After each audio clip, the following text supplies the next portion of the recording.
Carl Sagan ने एक बार कहा था, पृथ्वी एक बहुत छोटा मंच है, एक विशाल ब्रह्मांडीय अखाड़े में। और इस छोटे से मंच पर आप देखिए, जो भी बदलाव होते हैं, खासकर हमारे ग्रह के जो संवेदनशील हिस्से हैं, उनके नतीजे बहुत दूर तक जाते हैं। आज हम ऐसे ही एक बदलाव की गहराई में उतरेंगे। नमस्कार। आज हम एक अहम मुद्दे पर बात कर रहे हैं, आर्कटिक समुद्री बर्फ, खासतौर पर उसके पिघलने की गति में जो हाल में कमी देखी गई है उस पर। ये चर्चा इंडियन एक्सप्रेस में छपे एक विश्लेषण पर आधारित है, और ये विश्लेषण यूके की यूनिवर्सिटी ऑफ एक्सेटर और यूएस की कोलंबिया यूनिवर्सिटी के कुछ शोधकर्ताओं ने किया है। MR इंग्लैंड, जे स्क्रीन, AC चैन और LM पोलवानी। इनके जो निष्कर्ष हैं वो हाल ही में जियोफिजिकल रिसर्च लेटर्स नाम के जर्नल में छपे हैं। देखिए, पिछले लगभग 50 सालों से तो हम यही सुनते आ रहे हैं कि आर्कटिक की बर्फ तेजी से पिघल रही है, और सब मानते हैं कि ये जलवायु परिवर्तन का एक बड़ा पक्का सबूत है। लेकिन इस नई स्टडी ने एक पेच सामने ला दिया है, वो ये कि पिछले 20 सालों में पिघलने की रफ्तार असल में धीमी हुई है। तो आज हमारी इस चर्चा का मकसद यही है, इसी पहेली को समझना। ये धीमापन क्यों आया है? क्या ये कोई राहत की बात है? कहीं ऐसा तो नहीं कि जलवायु परिवर्तन का असर कम हो रहा है, या फिर कहानी कुछ और ही है? हम इन्हीं सवालों के जवाब ढूंढने की कोशिश करेंगे। और हाँ, ये विषय यूपीएससी की तैयारी करने वालों के लिए तो खासतौर पर महत्वपूर्ण है ही, पर्यावरण और जलवायु परिवर्तन वाले खंड में, प्रीलिम्स और मेंस दोनों के लिहाज से। पर साथ ही ये हम सबके लिए जानना जरूरी है, जो अपने ग्रह के भविष्य को लेकर आप कह सकते हैं चिंतित हैं। तो चलिए इस गुत्थी को सुलझाते हैं। तो सबसे पहले आते हैं इस अध्ययन के मुख्य दावे पर, कि पिछले 50 साल की जो लगातार तेज गिरावट थी, उसके बाद पिछले 20 सालों में आर्कटिक समुद्री बर्फ के पिघलने की दर वो कम हुई है। ये सुनने में थोड़ा अजीब लग सकता है, खासकर जब हम 2018 वाली वो स्टडी याद करते हैं, एनवायरमेंटल रिसर्च लेटर्स की, जिसमें बताया गया था कि भाई 1980 के दशक से अब तक आर्कटिक ने 10,000 क्यूबिक किलोमीटर से भी ज़्यादा समुद्री बर्फ खो दी है। तो इतने बड़े नुकसान के संदर्भ में देखें तो ये धीमापन निश्चित रूप से ध्यान खींचता है। बिल्कुल। और ये धीमापन इसलिए भी थोड़ा चौंकाने वाला है क्योंकि इसका जो संदर्भ है उसे समझना जरूरी है। हम सब जानते हैं कि हमारी गतिविधियां, जैसे जीवाश्मी ईंधन जलाना, ये ग्रीन हाउस गैसों का उत्सर्जन बढ़ा रही हैं, और ये गैसें हमारे वायुमंडल में गर्मी रोकती हैं, जिससे दुनिया भर का तापमान बढ़ रहा है। और इस बढ़ते तापमान का सीधा असर पड़ता है आर्कटिक पर, जहां बर्फ पिघल रही है। ये तो एक स्थापित वैज्ञानिक तथ्य है। तो ऐसे में जब ग्लोबल वार्मिंग जारी है, बर्फ के पिघलने की रफ्तार का कम हो जाना, हाँ, ये पहली नजर में थोड़ा विरोधाभासी लगता है। तो फिर इसका कारण क्या है? अगर ग्लोबल वार्मिंग धीमी नहीं हुई, तो फिर बर्फ का पिघलना धीमा क्यों हुआ? यहीं पर ये शोधकर्ता एक दिलचस्प व्याख्या सामने रखते हैं। वो है प्राकृतिक जलवायु परिवर्तनशीलता। अंग्रेजी में कहें तो नेचुरल क्लाइमेट वेरिएबिलिटी। इंग्लैंड और उनके साथियों का यही मुख्य तर्क है। पर यह है क्या चीज, ये प्राकृतिक परिवर्तनशीलता? हाँ, देखिए, प्राकृतिक जलवायु परिवर्तनशीलता जो है वो हमारी पृथ्वी की जलवायु प्रणाली का एक स्वाभाविक हिस्सा है। ये जलवायु में ऐसे उतार चढ़ाव हैं जो बिना मानवीय हस्तक्षेप के भी होते रहते हैं। आपने शायद एल नीनो सदर्न ऑसिलेशन यानी एनसो के बारे में सुना होगा। ये प्रशांत महासागर के तापमान में कुछ सालों के अंतर पर आने वाला बदलाव है, जो दुनिया भर के मौसम पर असर डालता है। इसी तरह और भी ज्यादा लंबे समय तक चलने वाले चक्र होते हैं, जैसे पैसिफिक डिकेडल ऑसिलेशन PDO और Atlantic multi decadal variability AMV। ये चक्र तो दशकों तक चल सकते हैं। अच्छा, तो ये PDO और AMV जैसे चक्र ये आर्कटिक की बर्फ को कैसे प्रभावित करते हैं? क्या ये एनसो से अलग है? हाँ, ENSO से अलग इस मायने में है कि ये ज्यादा लंबे समय तक चलते हैं। PDO प्रशांत महासागर में है और AMV अटलांटिक महासागर में। ये दोनों ही समुद्र के तापमान के बड़े पैटर्न हैं, और ये पैटर्न जो हैं वो समुद्री धाराओं और हवा के बहाव को, वायुमंडलीय परिसंचरण को प्रभावित करते हैं। अब महत्वपूर्ण बात यह है कि ये चक्र समय समय पर आर्कटिक क्षेत्र में सामान्य से ज्यादा ठंडा पानी पहुंचा सकते हैं, और जब ऐसा होता है तो ये उस इलाके में समुद्र के सतह का तापमान थोड़ा कम कर देता है, जिससे क्या होता है कि बर्फ के पिघलने की गति वो अस्थायी रूप से टेम्परेरली धीमी हो सकती है। कुछ मामलों में तो ये स्थानीय स्तर पर बर्फ के थोड़ा फैलने में भी मदद कर सकता है। तो ये जो पिछले 20 सालों में धीमापन देखा गया है, अध्ययन का तर्क यही है कि वो काफी हद तक इन प्राकृतिक चक्रों के, आप कह सकते हैं, ठंडे चरण के प्रभाव के कारण है। इसने ग्लोबल वार्मिंग के असर को कुछ हद तक, मतलब कुछ समय के लिए कमजोर कर दिया है। अरे वाह, ये तो वाकई दिलचस्प है। मतलब ये हुआ कि प्रकृति के अपने जो चक्र हैं वो कभी-कभी इंसान की वजह से हो रही ग्लोबल वार्मिंग के असर को कुछ समय के लिए छुपा सकते हैं या कम कर सकते हैं। क्या हमारे पास इस धीमेपन को दिखाने वाले कुछ आंकड़े भी हैं? बिल्कुल हैं, आंकड़े इस बात की पुष्टि करते हैं। अध्ययन ये बताता है कि पिछले 20 सालों में, मतलब करीब 2003 से 2022 तक, गर्मियों के अंत में जो आर्कटिक समुद्री बर्फ का क्षेत्र है उसमें कमी की दर लगभग 0.35 मिलियन वर्ग किलोमीटर प्रति दशक रही है। अब इसकी तुलना कीजिए उस दौर से जब पिघलना सबसे तेज था, यानी 1993 से 2012 के बीच। तब ये दर थी लगभग 1.3 मिलियन वर्ग किलोमीटर प्रति दशक। बाप रे, 1.3 मिलियन! जी, यानी हाल की जो दर है वो पहले की चरम दर के मुकाबले लगभग 1/4 ही रह गई है। ये एक बहुत बड़ा अंतर है और दिखाता है कि ये धीमापन कितना महत्वपूर्ण रहा है। 1/4, ये तो बहुत ही बड़ा अंतर है। लेकिन अब वो सबसे बड़ा सवाल आता है जिसका शायद हमारे कई श्रोता इंतजार कर रहे होंगे, खासकर वो जो यूपीएससी की तैयारी करें। क्या इस धीमेपन का ये मतलब निकाला जा सकता है कि भाई जलवायु परिवर्तन की जो समस्या है वो उतनी गंभीर नहीं है, या कि ये समस्या अब खुद ब खुद धीमी पड़ रही है? एक बेहद जरूरी सवाल है और इसका जवाब एकदम स्पष्ट और दृढ़ है। नहीं, ऐसा बिल्कुल नहीं है। ये धीमापन कतई, मतलब बिल्कुल भी ये संकेत नहीं देता कि जलवायु परिवर्तन धीमा हो रहा है या कम गंभीर हो गया है। ग्रीनहाउस गैसों का उत्सर्जन अभी भी बढ़ रहा है, दुनिया का औसत तापमान नए रिकॉर्ड बना रहा है और समुद्र का जल स्तर भी लगातार बढ़ रहा है। आर्कटिक बर्फ के पिघलने की दर में ये जो अस्थायी कमी आई है वो सिर्फ और सिर्फ प्राकृतिक उतार चढ़ाव का नतीजा है। ये ग्लोबल वार्मिंग का जो लंबा ट्रेंड चल रहा है उसके ऊपर बस एक अस्थायी लहर की तरह है। देखिए, इसे समझने का एक और तरीका है जलवायु मॉडल को देखना।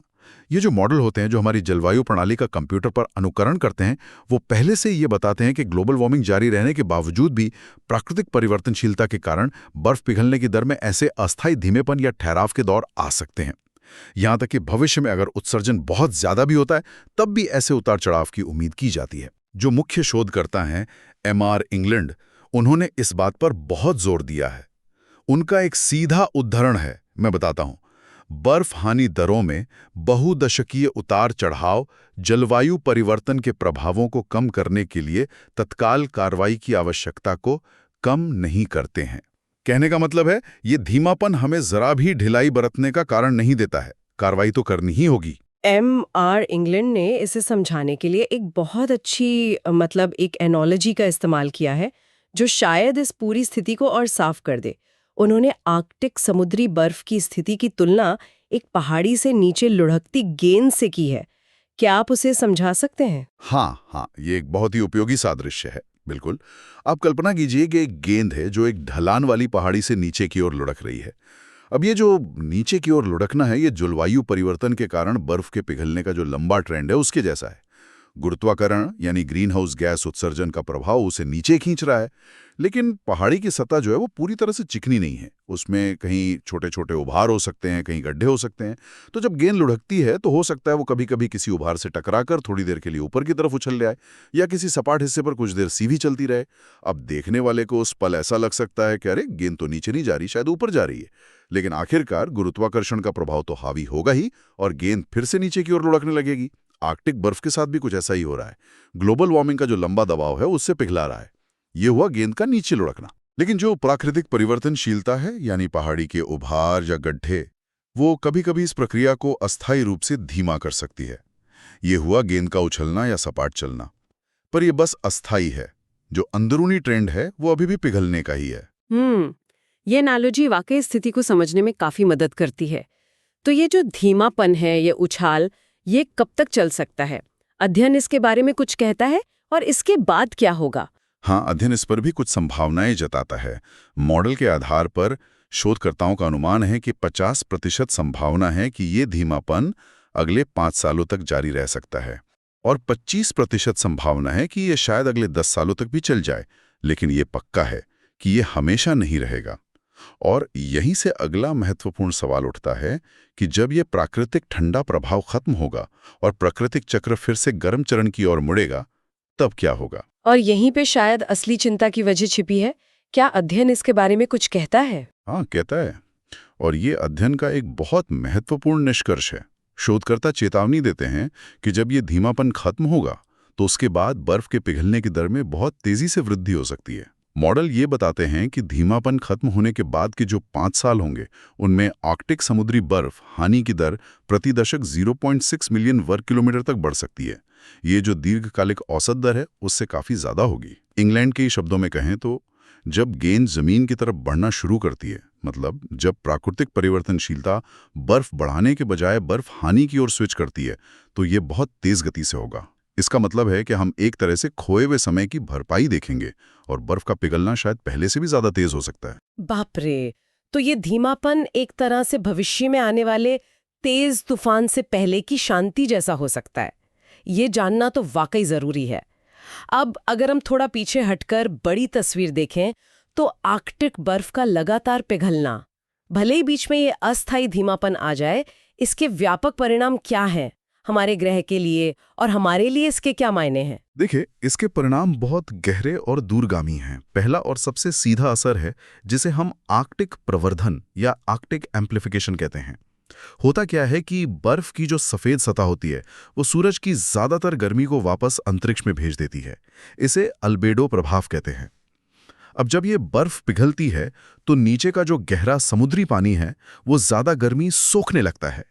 इससे आर्कटिक क्षेत्र बाकी दुनिया की तुलना में दोगुनी से भी ज्यादा तेजी से गर्म हो रहा है और ये गर्मी फिर और ज्यादा बर्फ पिघलाती है, जो फिर और ज्यादा गर्मी सोखने का कारण बनती है।